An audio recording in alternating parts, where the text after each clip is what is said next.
You're listening to Sweet Talk, all things maple. Welcome back to another episode of Sweet Talk. For those who are a regular listener, you may have noticed in recent episodes, I've been finishing the episode by asking the guest why they are in the maple industry, or what excites them to be a maple producer. Oftentimes we keep our head down and get so entrenched in what we are doing that we forget to stop and think about why we are producing maple syrup. It's important to ask ourselves why we do what we do. I enjoy hearing the different passions people have for being part of the maple industry. Yes, the work is hard and tiring, but we get to work in these natural forests, tinker around with all kinds of different equipment, and make a delicious natural product that brings joy for people to consume. How lucky are we as maple producers? To discuss the importance of asking ourselves why we do what we do, I invited maple producer and forward thinker Scott Zehr on the show. But before we dive into my discussion with Scott, it's time for our Ask a Maple Specialist segment, where each month I answer one of your questions on the air. To hear your question on the podcast, go to cornellmaple.com and click on the Sweet Talk, or if you are listening on the Spotify app right now, you can comment directly on this episode. I look forward to answering your questions. Now let's jump into today's Q&A. We periodically get questions about utilizing older maple equipment. This is often when individuals purchase property that may come with maple sugaring equipment. Well, I'm glad that people ask us these questions. There are very real food safety concerns with older maple producing equipment. Many older tanks and sap buckets, evaporator pans use lead-based solder, and that lead leaches into maple sap or syrup, especially maple sap, as it is oftentimes acidic. And we need to remember we are concentrating sap 40 or 50 times, which also concentrates any lead that may be in the sap. One option is to surface test the metal or solder joints for lead, but I would also suggest if you make some syrup on that equipment is to send a sample to a lab for lead testing as well. And if you're unsure, it's best to probably not even make maple syrup on it. Older equipment that may have lead should not be used at all. Galvanized metal tanks or buckets should not be used either, although you can use a plastic liner or bag inside of those older maple sap buckets, which is a cheap way to still be able to utilize the iconic sap buckets. Now, I know it can be expensive to replace equipment, but food safety is top priority. Thanks for submitting questions and keep them coming at cornellmaple.com. And with that, let's move on to my conversation with Scott Zehr. Scott is a fourth-generation maple producer from Lewis County and is now the CEO of Maplewood Sweets in Jefferson County, New York, near Watertown. He and his business partners are continuing to grow their maple operation and market. Scott is an entrepreneur, founder of Chirp Media Group, and he is a proud father and community member. Scott Zehr, welcome to Sweet Talk. Yeah, thank you, Adam, for having me.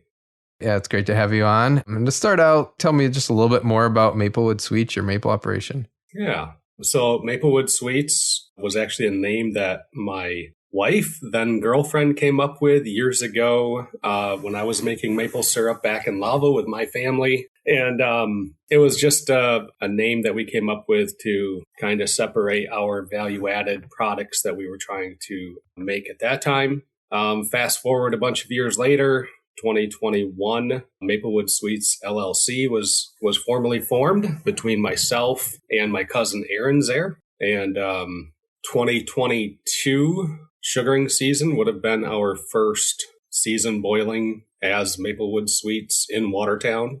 And the rest is history, as they say. What's your, how much syrup do you produce a year generally on average now? And kind of what's your market for maple syrup? Yeah, so we've grown a lot over the last 4 years. So the first year we made about 1,000 gallons. This year we made just under 5,000. So that mark of around 5,000 is probably about where we should level out at. I'd certainly like to make more. We have about 10,000 taps. And then market-wise, in 2025, we were able to bottle and distribute about 2,200 gallons. This year, we're right now on track to be over 3,000, but hoping, keeping our fingers crossed, maybe we can hit a bigger number than that this year.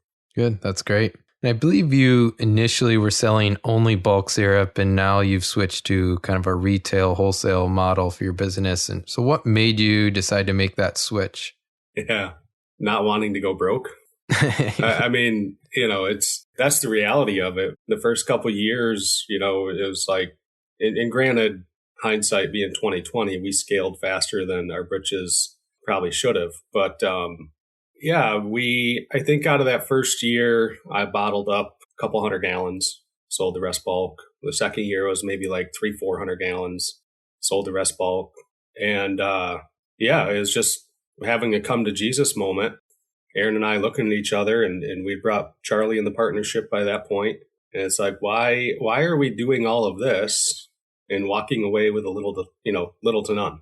And then so you look at the scalability and say, okay, well, on paper, it needs to be somewhere between 10 and 12,000 taps per partner to get to the point of money we want to be able to take out of the business.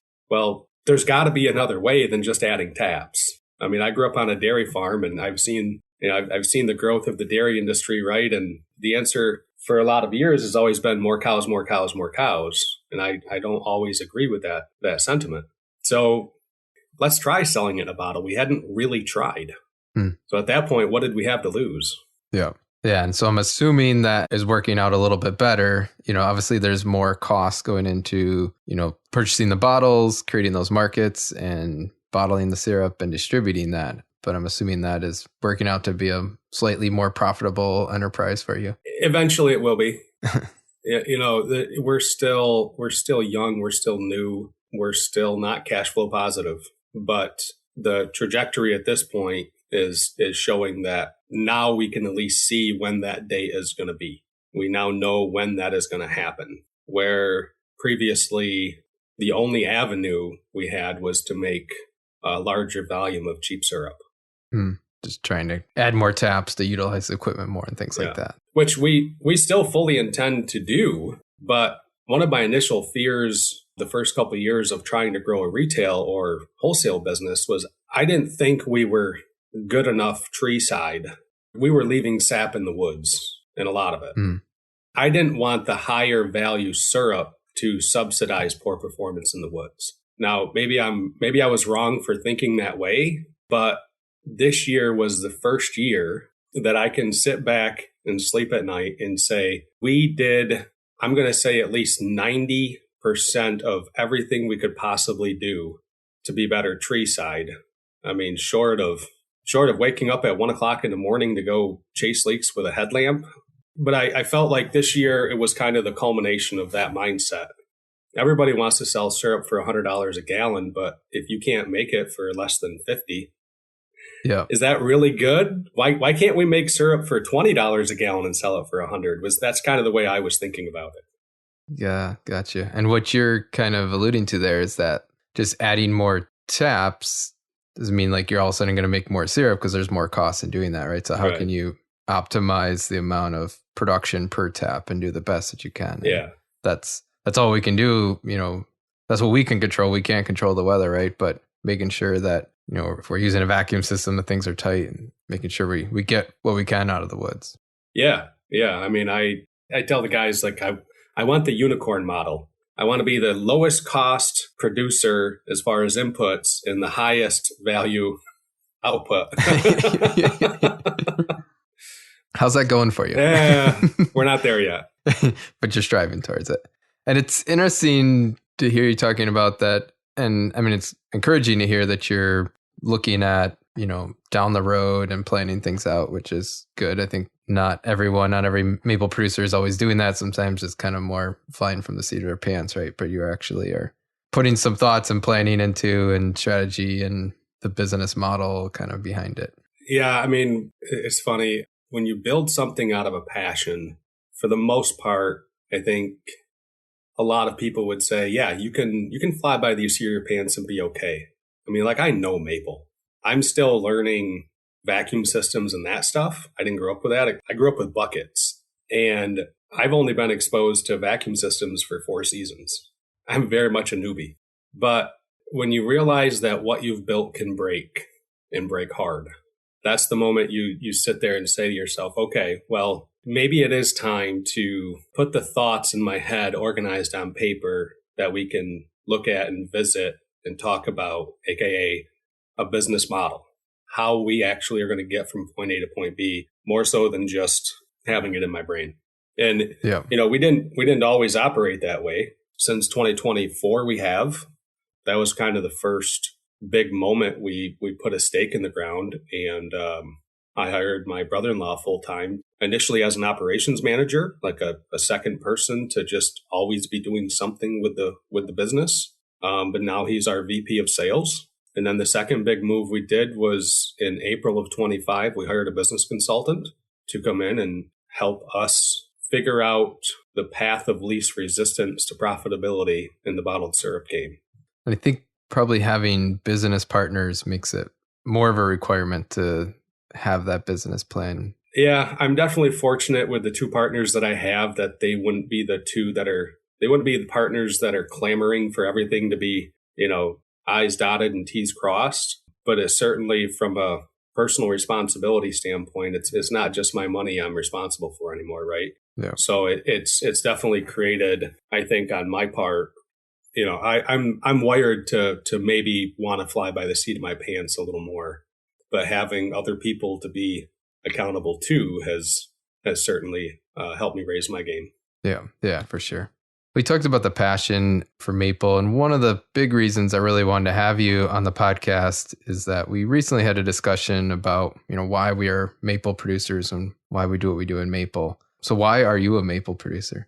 The short answer, and I think this is maybe what resonates most with our maple cohort, is that to me, there's nothing like standing in a sugar house when the evaporator's roaring and the kids are playing and sap is coming in and you taste the syrup off the filter press. That's the driver of the passion, right? That's the tradition. That's the memory that I want to hang on to for the rest of my life because I've had it since I was a kid. But, as this business has grown and bringing in partners, you realize that pursuing a passion and scaling a tradition are two different things. And not just scaling a tradition without losing its soul, I think is kind of what's led me down the road to kind of the question that you just asked. And so in my W-2 job that I have, it's a sales position across the Northeast, working in the dairy space. And we talk a lot about people. Agriculture is very much a relationship-based industry. I mean, it's pretty tiny. I can go to Reno, Nevada, go to a conference and run into 20 people I've known for 15 years, right? It's pretty easy. But the company I work for, our director of operations brought it up to us on a staff meeting one day that he wanted all of us to read a book called Start With Why by Simon Sinek. And he offered to help us kind of discover our personal why. Why do you do what you do? And ironically enough, I had been asked that question a few years prior when I was working for a different company, and I couldn't answer the question. Like it literally haunted me for years. Mm-hmm. And when you ask somebody that question, I think this is the funny part is a lot of people will say, because I want to take care of my family or because I want to make money or because I want to help customers, all true things. But the core of why you do what you do should transcend all of that. And so, you referenced why do I make maple syrup? And through that exercise, through discovering what I feel my personal why is, why I'm here on this earth, Maplewood Sweets, we make maple syrup to develop relationships based on integrity and make a difference in the lives of the people we interact with so they can be empowered to be a better version of themselves. And our daily actions, our daily interactions with customers, with colleagues, with vendors, with the public has to align with that. And that's why we do what we do. That's why we keep this thing going. That's great. And in that book, Start With Why by Simon Sinek, the biggest thing he emphasizes is that people don't buy what you do, they buy why you do it, right? The golden circle. And the golden circle of that, you're starting with why, that's in the center, and what you do is outside of that, right? And that is what is important. So what does that mean to you and to your maple operation when you think about that people care more about why you do it? How do you translate that exactly into, you said kind of your mission of the business, but what does that actually mean then? Well, right. So first it starts with me as a maple producer, as somebody that has been in this. I'm 41 years old now, and I can remember, as far back as my brain will let me, being in the sugar house And the first thing it requires you to do is understand, if you believe in the golden circle and why is in the center, and then there's the what and the how, people don't really buy what you do. They don't buy how you do it. They buy why you do it, right? That's the golden circle. And so the first thing that I had to reconcile in my own mind is that people don't give a crap about me saying things like, we make great maple syrup, or our maple syrup is made this way, or we do this to our maple syrup, or we have this filtering program, or they don't care about that. We think they do. I thought they did for years. They don't really care about the process. When we do Maple Weekend, Adam, this last year we had almost 3,000 people come through our sugar house. And, we do walk them through a sugar house tour, and there's parts of the what and there's parts of the how that are in there. It glosses over. Like, they think it's cool we're saving fuel with the RO machine, but yet they don't really care. But then when we get to the part of the tour that talks about why we do what we do, to make a difference in the lives of the people we interact with, to work with the kids in the woods and teach them how to tap a tree on Maple Weekend. They get to tap their own tree. There's a hands-on approach. There's an experience that, like, those kids probably never would have gotten in their entire life if we weren't doing it. This year, when they heard about what we're trying to do with a children's book project that I'm working on, that's when you could see the people. It's hard to describe, but it's like people were there, but they weren't present. And then you talk about that, and all of a sudden they're present. And so I think I've answered your question. It starts with understanding that, man, what we are biased to think the consumers believe and want is probably not accurate. It's an interesting concept to think about, right? And that forever we have in the industry have been focusing more on the how maple syrup's made, and then it comes out of the woods and that aspects. Do you think, so pushing back on that a little bit, like, I think we tell that story often, right? In that, these are coming from these forests and these trees, and we're out there tapping the trees ourselves. That, do you think that, so you don't think that's as important as more about the culture of the people who are doing it? Well, I think there's two different stories right there, right? So I'm not saying that those things aren't important. They are. I don't think the consumer puts as much weight on those as what we do internally as a industry, right? But what I'm referring to when I talk about the why is finding the ideal customer. We have this belief, and it doesn't matter whatever business you're in. It could be maple, it could be dairy, it could be education, it could be whatever. We have this belief that our target audience is 9 billion people, or our target audience are the 330 million people that live in the US. If that's your target audience, you don't have an audience, right? So how do I identify the people that are my ideal customers? And how I think what, Seneca is talking about in that book, yeah, there's the personal why stuff. There's understanding why you're doing what you're doing from a business standpoint, but there's also understanding people are going to be more apt to buy from somebody they align with than somebody they don't align with. Yeah. If your values as a person or as a company are like looking in a mirror to them, they're going to be more apt to buy. Yeah. So I think examples like, they may not care so much about that this comes from the forest and you're out there necessarily tapping it, but more that maybe you're doing it because you keep these forests intact and you have these healthy growing trees that you're managing and things like that. That might be maybe more important of why you're doing it. Yeah. I think when, and it's different for everybody, but some people, they genuinely care about the fact that we aim to be stewards of the woodlots. Our goal is not to decimate a woodlot and strip everything that's not a maple. It's quite the opposite, actually, right? And I think when people are able to see that stewardship, if that's something they're passionate about and they see that stewardship, it resonates. It becomes a mirror. If what they care about is reduction in fossil fuel consumption, and they understand now that an RO helps us go from 2 1/3 gallons of fuel oil down to 1/4 of a gallon of fuel oil, that becomes a mirror. It could be family-oriented business becomes a mirror. It could be tradition. But if you can't articulate those things internally, you'll never be able to articulate them externally. Yeah. So should all maple producers have a similar kind of why, or is it different for each person? I think it is different. Yeah. It's like any operation, right? It's everybody has their own brand, their own mark they put on, their business model or their operation. If somebody listening, we're sitting there thinking, well, hey, that's a nice statement that Maplewood Sweets has. How do I copy that? That's probably not the right approach, because it honestly took about 4 years of digging to craft that statement. And then it took another 2 years of, okay, how do we actually do it? It's one thing to have a statement like that on a bottle of syrup that you sell. It's another thing to actually have it be actionable, right?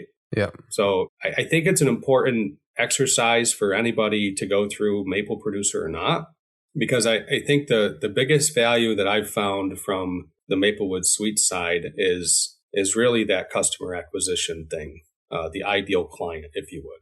If you're sitting there thinking about getting into a bottle market right now to maximize value or create value-added products, whatever it is, it can be overwhelming to try to figure out how you're going to sell your product and who you're going to sell it to.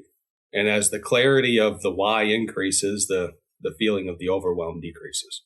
Yeah, and I think it's still important, to think about this, even if you're not doing a bottled retail or wholesale market, that even if you're doing bulk syrup, they're still important to think about why are you in the maple industry and what is your kind of business model and goals than maple and in life too, right? Yeah, it's probably even more important because you're dealing with more restrictive pricing ability, so you have a tighter margin you're trying to work with. That's what I'm trying to talk about. Yeah. And so I would say it's maybe more important in that model. What was that process for you to kind of go through developing kind of what was your why for your business? So I was scrolling Facebook one day. As we do. And I saw an advertisement for an entrepreneur boot camp called The Blocks, BLOX. It just basically the pitch was, do you want to become a better entrepreneur? Do you want to become a better, founder, owner type thing? And check out our 5-day boot camp. Oh, by the way, it's also filmed as a documentary. And oh, by the way, it's like run game show style. So like there's a $10,000 prize at the end. Huh. And I was like, well, this doesn't really sound like something I would do, but I'm interested in the boot camp side of it. So I clicked through and I read about it and sent him my email that I was interested. And then I get an email back from the casting director and said, okay, well, let's talk. And so my first question was, okay, this is like reality TV, so to speak, which I hate. So is this just going to be like you guys pumping up for ratings or what's the deal? She's like, no, like first and foremost, the founder believes like in the education piece. I said, okay. So I went 5 days, Tulsa, Oklahoma, last year in May. So May of 25. And by then we had already crafted the why statement of Maplewood Sweets. But this is where it gets important for the listeners to understand that we had crafted the why statement, but we didn't know what it meant. We didn't know how to execute it, right? And so I'm there all week and I'm just talking to there's 75, 80 other entrepreneurs that are there and we're all talking shop, and it was one of the best experiences of my life. Everybody kept saying the same thing. You just got to tell your story. You just got to tell your story. Adam, I heard that so much that week, I was sick of it. Probably by day 4, I'd heard it 100 times.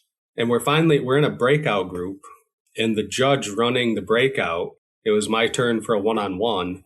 And she said it. She goes, well, you just got to tell your story. And I'm like, I know this. I know that we need to tell our story, but I'm not sure what story to tell, because I tell the story of maple, and I tell the story of tradition and the Native Americans teaching the Europeans and how it's evolved, and the biology side of the trees and what we do to protect our natural resources. She's like, okay, that sounds kind of complicated. What's your story? So I told her my story. That's when I realized the story we were trying to tell was the wrong story. But to your question about the process, and I feel like you needed that for context. So if you sidebar, if you're going to edit that out, I understand. No, it's a great story. I like it. But I think that story was important for the context, because what it taught me was you can do the workshop. You can do the Find Your Why workshop. You can find your personal why. You can find out why what your business why is, why your business exists beyond profits. You can even write it out. You can put it on a bottle. But if you can't articulate it, it's literally just an empty slogan on a bottle. Yeah. I mean, the process itself is relatively easy if you understand kind of the questions. So the why workshop portion of it, whether it's business or personal, it's like you're gathering up life experiences, and you're typically, like, it'd be a format like this, a one-on-one, right? And the implementer of the program is listening, and you're looking for the threads, stories from your childhood, your adolescence, from adulthood. What's the common thread that brings joy or peace or inspiration to this individual? And then you help craft that message. For me, my personal why is to use my God-given and acquired talents to challenge the status quo, make people laugh, and empower others to be a better version of themselves. So it's kind of similar to what the Maplewood Sweets mission is, stands to reason, right? Same person, Yeah. but it's a little different. Yeah, that's a great point. I think that being able to live out that why is an important part of it. And that's interesting you mentioned the telling your story side of things that I don't think I've thought about as much, but I know for me, even here at the Cornell Eli Maple Research Forest, that, I get people stopping by here all the time and do the tour of going through every step of the maple process. And sometimes when it gets near the end, that people will oftentimes ask me, like, how did I get into maple? What got me to that? And sometimes they're curious, especially being in more of an academic, because it is kind of a unique, from the outside world, it's a unique industry to sort of be in, especially from the research world. So people are always curious about that. And I think that people love stories about other people. Yeah. So as a follow-up, is the documentary out? Are you a famous reality TV star now?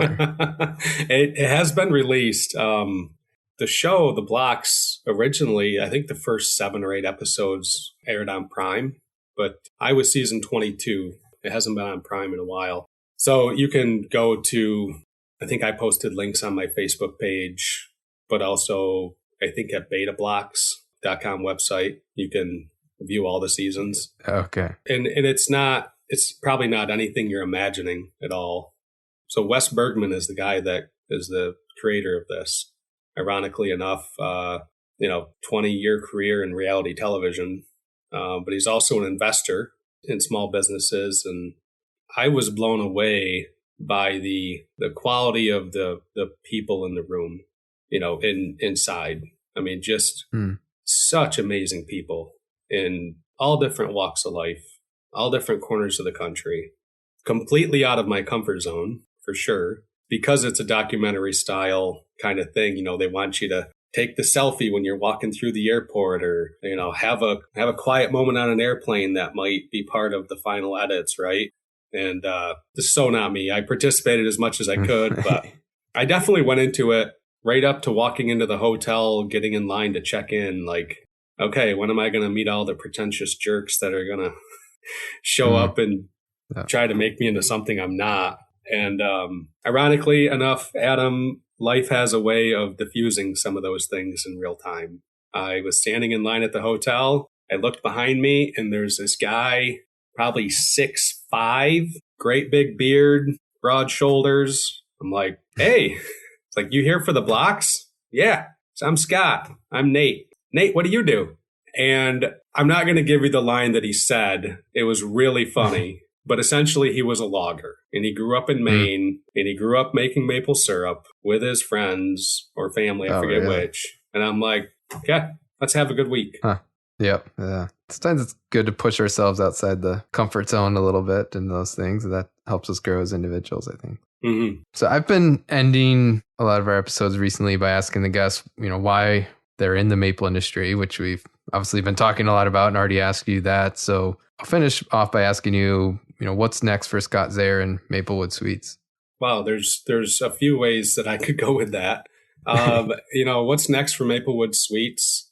We have this mindset between Charlie and Aaron and Jeff and myself that we have to continue to move forward with advancing maple. And the only way we know how to do that is through, I'm going to say, talking to people. I like the term education, but I don't know if we're maybe not the experts, right, so to speak, but educating the consumers, telling the maple story through our lens, and trying to create a bigger pie for the industry.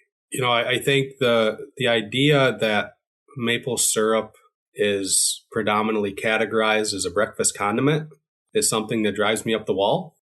So it's, how do we combat that? And again, it's through education, but the last year has been kind of crazy in this terms. I created a children's book universe called Who Buddy. And one of the characters is based on our family dog. His name is Augie the doggy. And part of growing the pie is creating books that parents can feel proud to read to their children from an emotional standpoint, emotional literacy standpoint, talking about forest ecology, teachable moments there. But also, one of the series in the universe is Augie's Kitchen Adventures.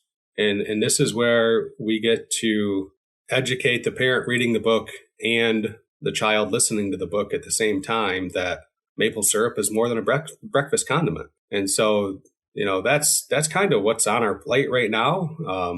If somebody would have told me when I was 20, 30, or even 38 years old, 39 years old, that I would be writing books, I would have laughed at them.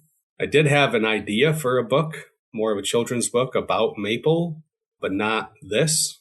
But all of this has come about simply by not just discovering why Maplewood Sweets exists, but asking ourselves the question of how do we actually make a difference in the lives of the people we interact with. And that's great. We'll have to have you back on once your children's books are out so we can talk about that a little bit more. Oh, I appreciate that. The goal is to have the first 3 launched by the end of 26, possibly January of 27. The first 3 books that are coming out will be Who Buddy Needs a Friend, Who Buddy Dug This Up, so an adventure story, and fittingly enough, Who Buddy Tapped That Tree. Great, of course. Looking forward to them. Yeah, well, thank you so much, Adam, for allowing me to visit with you today. Great. Well, thank you, Scott. Wonderful having you on Sweet Talk, all things maple.